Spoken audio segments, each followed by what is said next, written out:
right, so as you probably already know, if you've seen either of my reels, I am making a D&D campaign.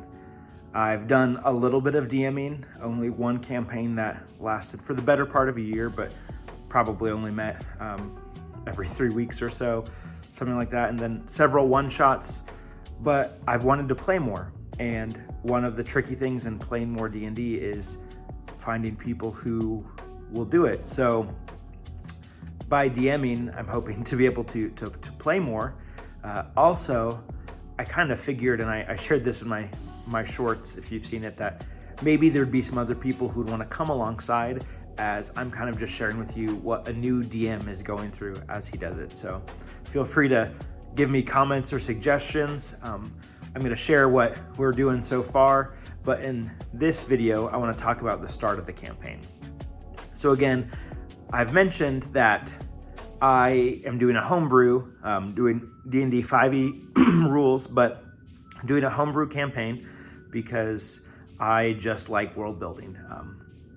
But one of the things I've seen a lot of tips on, and I've kind of experienced firsthand, is that the problem with building a world is sometimes you get so wrapped up in it that you never start the campaign because you think, man, I need to know the political climate, the religions of every region and what's going on. I need a history.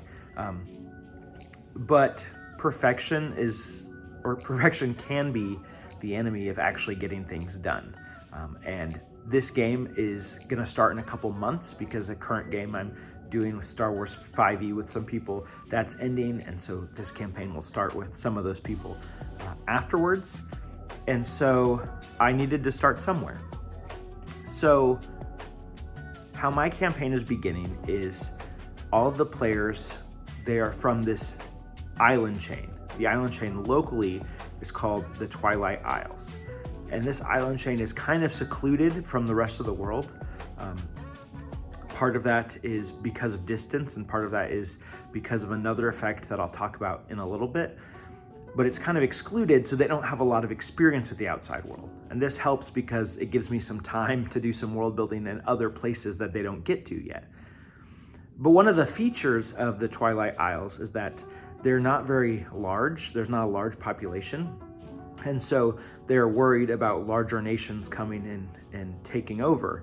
And so since they can't have a big army, they go for quality over quantity.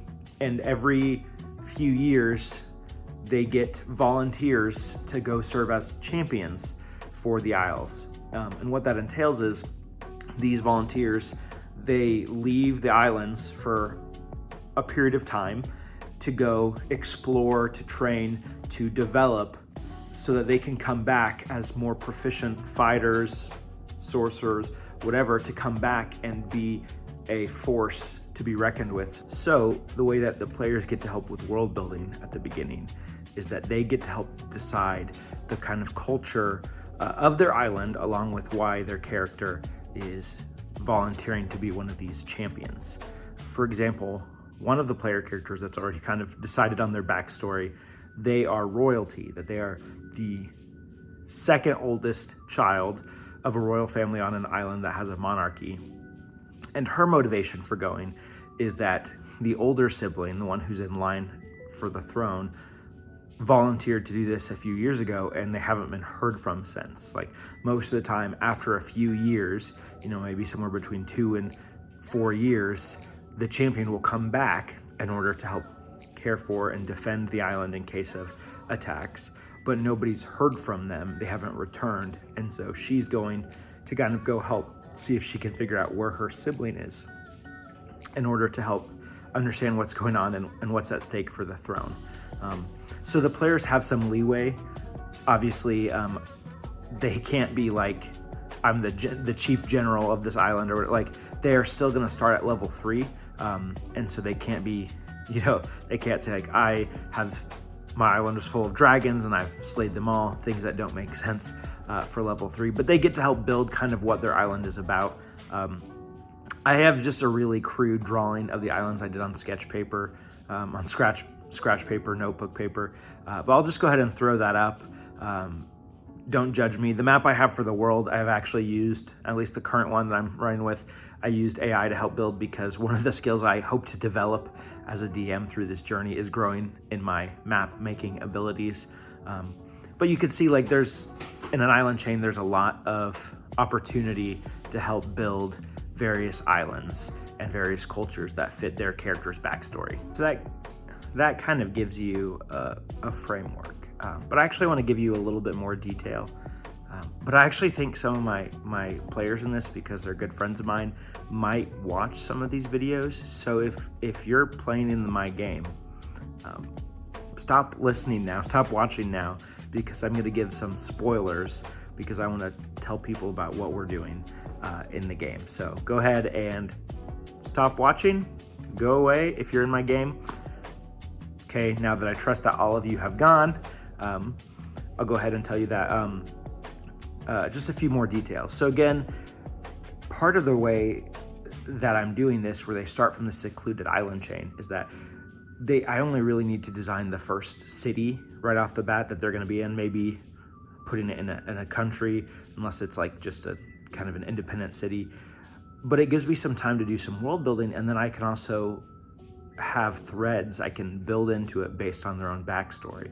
For example, with the character I've already mentioned, figure out where their sibling is, what happened, kind of why somebody would want to do something foul to a royal family member of a small island that probably they've never been to, kind of to weave those threads into the campaign. Another reason that the players are more secluded at the beginning is because the Twilight Isles, as they call them, the rest of the world calls them the Mystic Isles, and that's because besides just being geographically far from everything else, there's kind of this mystic shroud or storm that surrounds them that makes it a little bit more treacherous to pass into.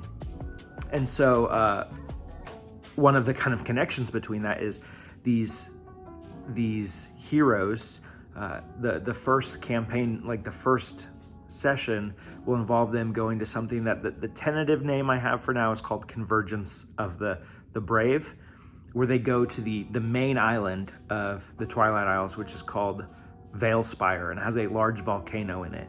And there's this ceremony where all the islands come with their champions that they have selected to send off. And there's a ceremony that involves casting something of value into the fire of the volcano. But part of the deal of the campaign is that volcano is also part of what causes this kind of this magical storm around these islands that help provide some kind of protection. So then they will sail through that at much complication and arrive at their starting city. So in a future episode, I will talk about what the plan is for this city. Pretty excited about some of the things, because I envision them spending a little while here, obviously, as long as they don't just decide that they're not interested in any of the hooks. But they're going to be arriving right in the middle of kind of a campaign season. Like, this is a port city that a lot of trade goes through, but that they're right in the middle of a season where they are electing a new leader potentially. And so I'm kind of excited about that. But again, if this is something that you find interesting at all, I'm not coming to you as somebody who has all the answers. Like, the hope for this series is just that we're kind of learning and enjoying D&D together, and maybe you get some ideas off of basically what I'm talking about. You're free to share ideas too, and I would love to hear them. But if this is something that you're enjoying and you're looking forward to, just please leave a like and subscribe, because it would really just be awesome to kind of build this together and kind of make this a journey that we get to go on together. So I'll see you next time.